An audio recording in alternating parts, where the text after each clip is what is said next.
히브리서 11장은 무슨 장이라고 그랬죠? 믿음장.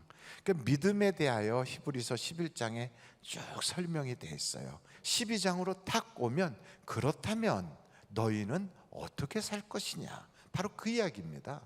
이런 믿음의 장을 다 본 너희는 어떻게 살 것이냐, 그 첫째가 믿음의 경주를 하며 살아야 된다는 거예요. 그래서 우리는 잠깐 믿고 말 사람들이 아니에요. 언제까지 믿을 거예요? 한번 옆에 분들한테 물어보세요. 언제까지 믿을 거냐고. 천국 가는 그날까지 믿어야 돼요. 그러니까 우리의 신앙은 길게 오랫동안, 언제까지? 저 천국 가는 그날까지 그 신앙의 경주를 경주할 사람들이에요. 그러니까 인생의 마라톤 경기죠. 옛날에 여러분 학교 다닐 때 토끼와 거북이의 그 경주를 여러분 그렇게 배우지 않았습니까? 누가 이겼어요? 진짜예요? 거북이가 이겼다고요? 예, 그래요. 그리고 왜 토끼가 빠른데 거북이가 이겼죠? 그래요. 토끼는 막 처음에 그냥 잘 나갔는데 가다가 게으름 피고 낮잠 자다가 아차하는 순간 거북이가 앞질러서 먼저 꼬링점에 싹 들어가므로 거북이가 졌다, 이런 걸 배웠어요. 어떤 사람 보면 신앙생활 막 초장에 그냥 잘하다가 어느 날 보니까 그냥 까부러쳐 가지고 교회 안 다닌다고 그러고, 그래서 가나안 교인이 돼가지고, 그래 요즘은 어디 있나 하고 보니까 저기 어디 산에 놀러 갔다 그러고, 단풍 구경 갔다 그러고, 골프장에서 가끔 만난다 그러고, 그러다가 어떤 사람은 뭐 하냐 하고 물어봤더니 어디 맛집만 요즘 찾아다니고 있다고, 그런 얘기를 듣게 되면 아, 저 사람 요즘 자고 있구나, 이런 걸 보게 되는 거죠. 신앙생활 그렇게 하면 안 되는 거죠. 그래서 여기 히브리서 12장 1절을 한번 여러분 같이 보실까요? 어떻게 신앙생활 해야 되느냐, 같이 읽겠습니다. 시작. 이러므로 우리에게 구름같이 둘러싼 허다한 증인들이 있으니 모든 무거운 것과 얽매이기 쉬운 죄를 벗어버리고 인내로써 우리 앞에 당한 경주를 하며. 그래요, 이 경주는 짧게 끝날 게 아니라 천국 가는 그날까지 꾸준히 가는 거예요. 그러니까 여러분 마라톤 경기 하는 거 보면 같은 보폭으로, 같은 속도로, 같은 그러한 포즈로 계속 처음부터 끝까지 그렇게 달려가요. 그래서 싹 들어가거든. 우리 신앙도 그냥 계속 그렇게 뛰는 거죠. 그래서 그렇게 뛸 때 뭘 해야 되냐면 그냥 막 한 짐을 짊어지고 가야 되는 게 아니라 무거운 것과 얽매이기 쉬운 걸 벗어야 돼요. 그러니까 무거운 것들이 있어요. 우리의 마음을 무겁게 하는 거, 또 신앙생활 하기에 그냥 거추장스러운 거, 이런 것을 우리가 뭐라고 성경은 말하냐면 죄라고 말해요. 한번 제가 여쭤볼게요. 담배 피는 건 죄일까요? 죄가 아닐까요? 그런 걸 이제 목사님한테 와서 물어보는 거예요. 목사님, 담배 피는 건 죄예요? 죄가 아니에요? 그 왜 물어볼까? 단순해요. 신앙생활 하는데 그게 걸림이 되면 그건 죄예요. 그거 신앙생활 하는데 하나도 걸리지 않으면 그건 죄가 아닌 거예요.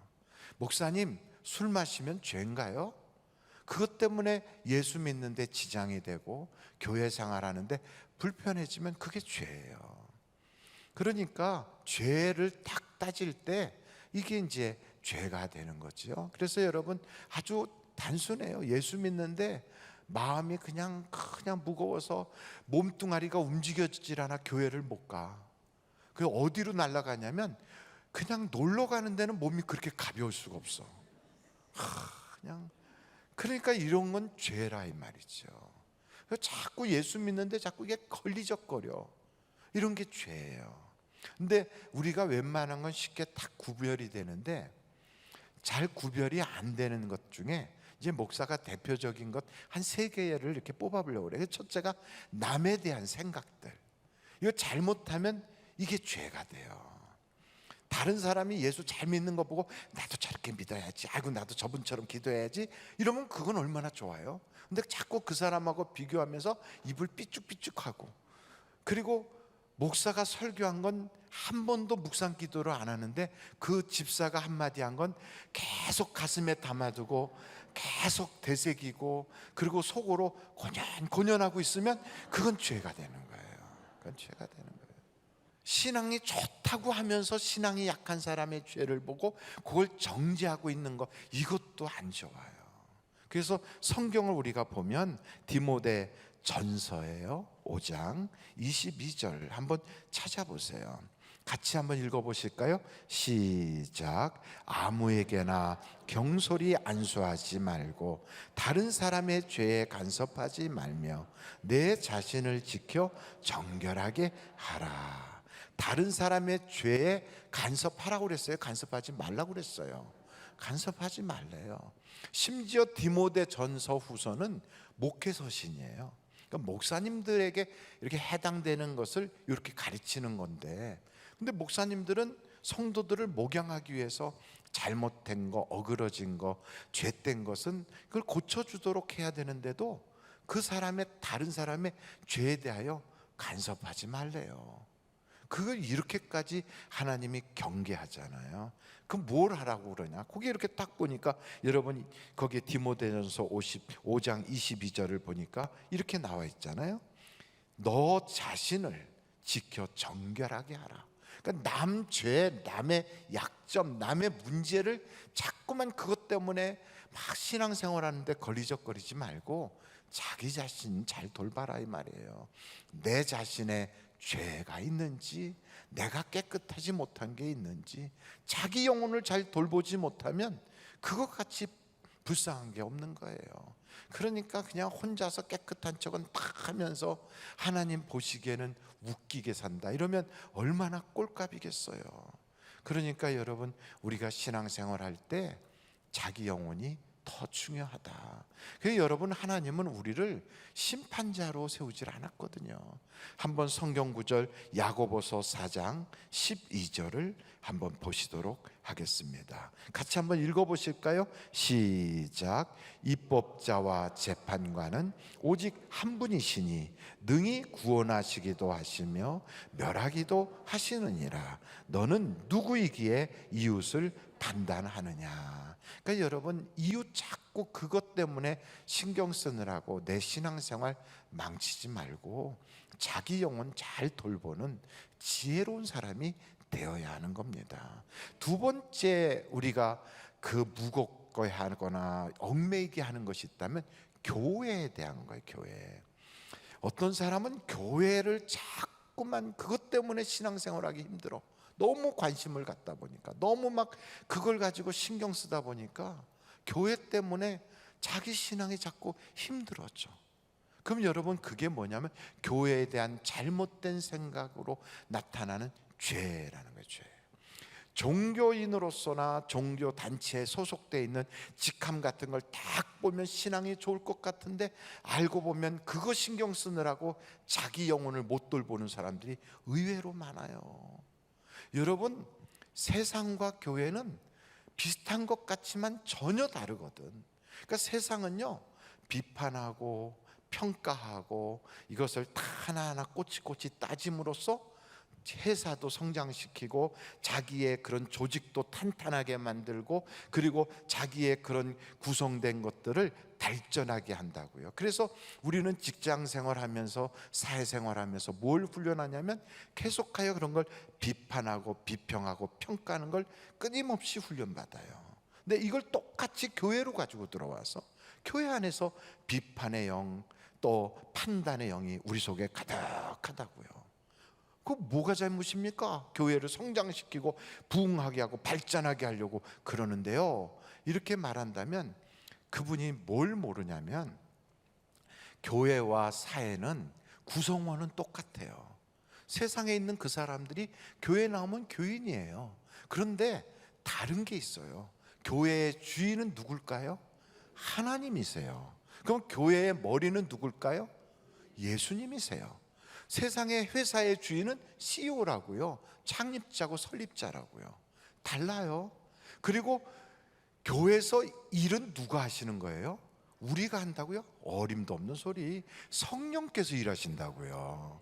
그러면 우리는 뭐냐? 우리는 성공이 목적이 아니고 부흥이 목적이 아니라 우리가 알아야 될 건 교회는 섬김이에요. 섬김.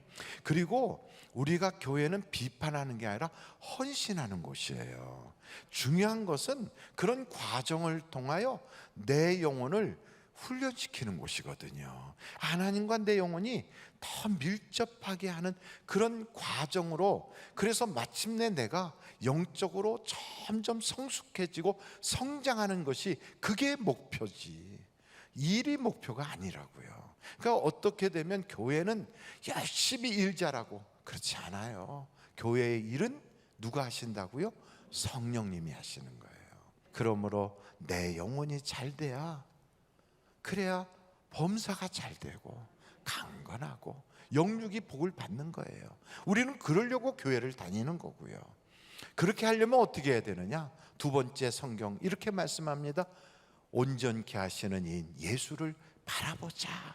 그래서 성경 한번 여러분 여기 히브리서 12장 2절을 한번 같이 보실까요?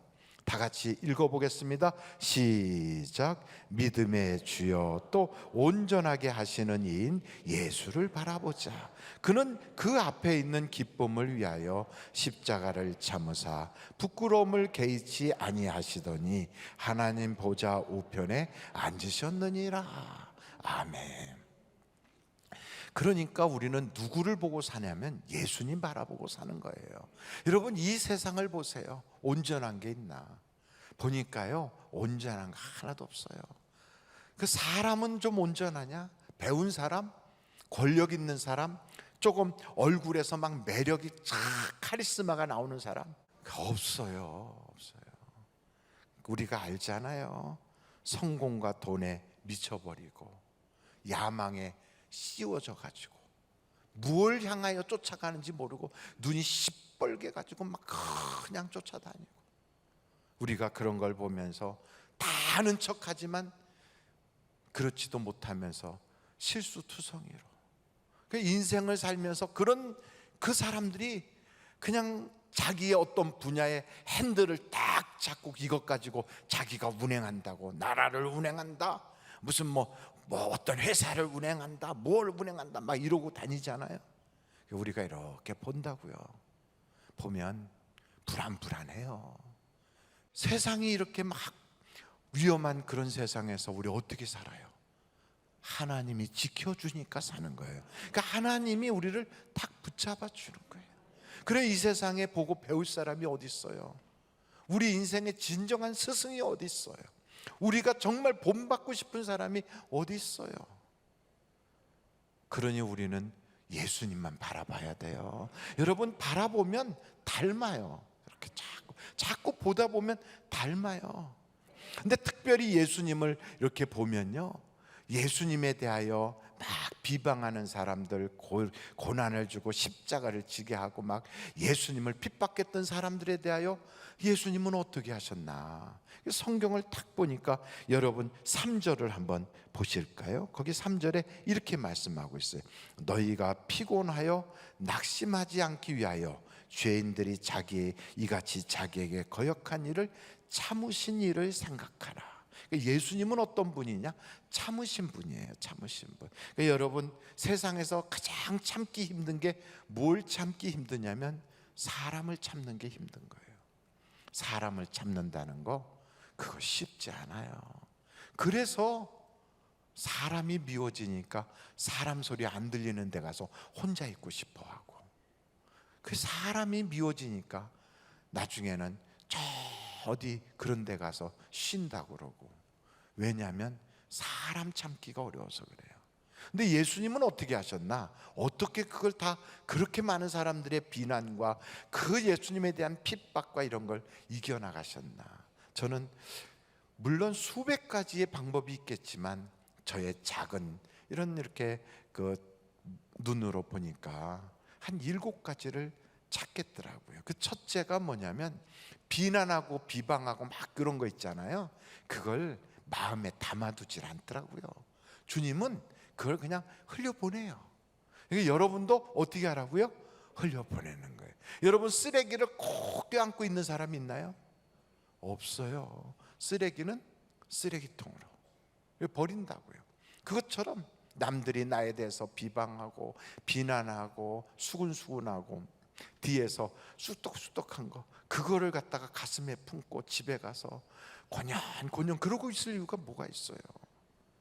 그럴 이유가 없어요. 그 시간에 하나님의 말씀을 주야로 묵상하면 복 받는데 왜 그런 걸 묵상하고 있어요? 그러니까 여러분, 그냥 남들이 나에게 안 좋게 얘기했으면 하나님은 그보다 나를 더 많이 아시는데 저 양반이 다 몰라서 저만큼 욕한 거구나, 이렇게 생각하고 고맙다 이렇게 생각하면 돼요. 왜? 다 알면 그만큼 했겠어요? 더 크게 했겠지. 하나님은 그런데도 우리를 사랑하신다고요. 다 알면서도. 그러니까 하나님이 사랑하면 됐지 뭐.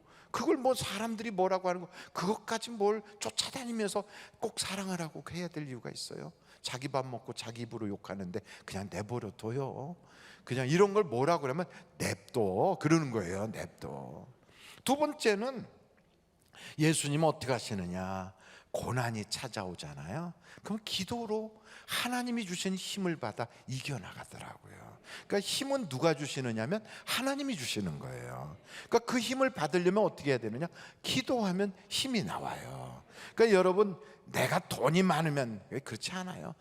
힘을 하나님이 주시면 무슨 어려움이 와도 다 이길 수 있어요. 그래서 그 힘은 기도할 때 하나님이 주신다. 우리 주님은 겟세마네 동산에서 기도함으로 십자가를 이기셨잖아요. 세 번째는 원수 같은 사람들 있잖아요. 그리고 속색이는 사람들, 꼭 우리에게 아주 깐죽깐죽하고 안 좋게 하는, 직장에서나 어디 사업장에서나 세상에서 꼭 옆집에서 막 이런 사람들 있잖아요. 그러면요, 내가 저것을 그냥 원수를 갚아버리기라, 내가 저 다리 몽둥이를 탁 분질러 버리리라, 내가 저거 입을 확 찢어버리리라, 그러고 있으면 하나님이 절대로 갚게 해주질 않아요. 왜냐하면 진짜 찢을까봐, 진짜 가서 다리 몽둥이 분지를까봐. 우리 하나님 그런 하나님이 아니시라 절대로 안 해줘요. 그거 어떻게 하느냐? 요셉을 보세요. 요셉이 그냥 다 용서하고 자기가 도리어 섬기겠다고 하니까 다 해결해 버리잖아요. 그러니까 하나님은 여호와 샬롬이라고 하는 마음을 가질 때 문제가 해결되게 해주세요. 그러니까 여러분, 아주 못된 건 내가 꼭 쫓아가서 그냥 머리채를 한번 휘어잡으리라, 그럴까봐 하나님이 절대로 안 해요, 해결을. 그러니까 여러분, 원수를 갚으려고 하지 마라. 네 번째는, 원수는 어떻게 하라고 그랬어요? 사랑하고, 친구는 세워주고, 그렇죠? 그리고 문제가 반드시 해결될 거라는 믿음으로 기다리면 해결이 되는 거예요. 그러니까 중요한 건 기다릴 줄 알아야 돼요. 그리고 다섯 번째는요, 성공하고 승리하잖아요. 그럼 그 열매가 있다고요. 그 열매, 그 공은 혼자 누리지 말고 다 나눠줘야 돼요. 다 나눠줘야 돼요. 그러니까 열매는 어떻게 알아? 나누라. 자꾸 나눠야 돼요. 여러분, 예수님이 부활하셨어요. 그것을 혼자서 부활의 영광을 독차지하지 않았어요. 그걸 다 제자들에게 나눠줘요. 부활의 능력과 영광을 제자들이 다 누리게 해요. 우리 주님이 그런 분이에요. 그래서 공로와 영광은 나눠야 된다. 그리고 여섯 번째, 문제가 있을 때 기억해야 될 건, 가장 믿었던 사람, 가장 남들보다 사랑했던 사람, 의지했던 사람이 유다가 되더라는 거예요. 그래서 그때 절망하거나 실망하지 마라. 입 맞추러 딱 올 때 입을 맞춰주라는 거예요. 그냥 예수님이 그러셨어요. 어떻게 네가 그럴 수 있냐, 어떻게 내가 너에게 얼만큼 했는데, 이런 거 할 필요 없어요. 입 맞추러 오는 가룟 유다는 꼭 끌어안아서 입을 쪽 맞춰주면 돼요. 그것이 예수님의 모습이에요. 내 할 일을 해라 그러잖아요. 마지막 일곱 번째예요. 사람에게 관심 갖지 말고 하나님에게 관심을 가지라는 거예요. 그러니까 저 사람이 나한테 해코지 했던 사람이 변했을까? 그 사람이 회개했을까? 그 사람이 달라졌을까? 이런 거 신경 쓸 거 없어요. 우리 주님은 우리 주님의 가실 길만 떠벅떠벅 가요. 그래서 우리도 우리 할 일만 하면 돼요. 그래서 우리는 선으로 악을 이기자, 이런 마음을 가지고 그리고서 딱 버티면 그 문제나 어려웠던 사람들이나 그 모든 어려움이 싹 지나가게 된다는 걸 기억하시기를 바랍니다. 마지막 세 번째는 성경을 보니까 하나님의 아들들에게는 징계가 있다는 거예요.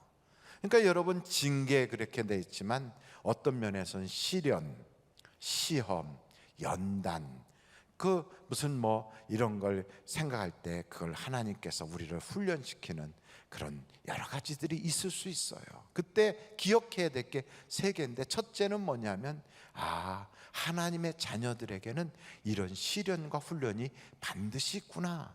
근데 이 시련과 훈련은 그 결과가 유익하게 하려는 것이다. 이걸 기억해야 돼. 그래서 여러분, 어려운 일이 딱 오면 하나님이 유익하게 하실 거야. 한번 절 따라해 볼까요? 유익하게 하실 거야. 이걸 믿는 거예요. 그리고 두 번째는 이렇게 시련이 찾아올 때 하나님이 이렇게 견책하시고 연단하잖아요. 이거를 너무 가볍게 여기지 마세요. 그거를 쉽게 생각하면 엘리의 아들들이 아버지가 그에게 경고하는 걸 쉽게 생각하니까 큰 죄를 짓고 결국 죽어요. 망하는 거예요. 하나님이 우리에게 때로는 불안한 마음을 주고, 때로는 우리에게요 육신의 질병으로 고통받게 하고, 물질 문제로, 사람과의 관계로 될 듯 될 듯 하면서 안 되게 자꾸 어긋나게 하면서 이렇게 우리에게 여러 가지로 경계할 때 깨닫고 빨리 돌이키면 되거든요. 그리고 그걸 통하여 하나님께 더 바짝 가서 하나님께 붙으면 되거든요. 근데 이걸 못하면, 그 경계를 쉽게 생각하면 우리의 인생이 참 하나님에게 큰 어려움을 겪을 수 있어요. 그렇다고 해서 이런 문제가 올 때 낙심할 필요는 없어요. 여러분, 아무리 큰 사고를 쳐도 낙심하지 마세요. 그러니까 성경에 보면 가룟 유다 있잖아요. 누구요? 가룟 유다가 사고를 쳤어. 어떤 사고를 쳤죠? 예수님 팔아먹었어요. 아니, 세상에 이보다 더 큰 사고를 어떻게 쳐? 그런데 그렇게 사고를 쳤어도요, 좀 참고 기다려요. 바로 죽어버리지 말고, 바로 낙심해가지고 나 같은 건 죽어야 돼, 나는 쓸모없는 인간이야, 나 같은 건 저주받아도 싸, 이러면서 가까스 죽어버렸잖아요. 그러지 말고 한 3일만 참았으면 예수님 다시 살아나시잖아요. 그러면은 팔아먹었던 거 뭐 그냥 예수님 어떻게 하고서 잘못했던 거 나중에 너 왜 그랬냐 하고 머리 쓰다듬어 주고 다시 제자로 삼아주면 다 해결되는 거를, 그때는 죽을 것 같아도요 참으면 되는 거거든요. 그러니까 여러분, 낙심할 필요가 없어요. 탕자를 보세요. 탕자, 여러분, 탕자가 대형 사고를 쳤어요. 아버지 재산 반이나 들고 나가서 획 하고 그냥 날려먹었어요. 그게 아버지 인생인데 그것도 창기들하고 먹어서 다 날렸어요. 얼마나 망신스러운 소문이 집으로, 고향으로 갔겠어요. 나 같은 건 죽어야 돼. 내가 왜 그랬을까, 미쳤나 봐. 이러고 만약에 칵 죽어버렸으면 그러면 그 인생은 거기서 끝나잖아요. 그러니까 마귀는 어떻게 하냐면, 우리를요 마귀는 그렇게 부려먹고서는 버려요. 그리고 우리 보고 죽으라고 그래요. 마귀는 왜요? 그 마귀는 우리를 죽이고 도적질하고 망하게 하려고 찾아와서 그렇거든요. 근데 마귀에게 속지 마요. 탕자가 어떻게 돼요? 나 같은 건 죽어야 돼 이러지만 그래도 아버지 집으로 돌아가자 이러잖아요. 우리가 보면 어떻게 저렇게 뻔뻔스러울까? 근데 그럴 필요 없어요. 남들이 뭐라고 하든 아버지께로 돌아가면 아버지가 품어주세요. 그리고 아버지가 씻겨주시고, 아버지가 입혀주시고, 아버지가 다시 세워주세요. 그러니까 여러분, 실수하고 넘어지고 엎어지고 아무리 큰 대형 사고를 쳤어도요 돌아오면 돼요. 돌아오면 교회에 다시 붙고, 아버지에게 붙고, 하나님께 돌아오고 붙으면, 그러면 잔치가 열려지잖아요.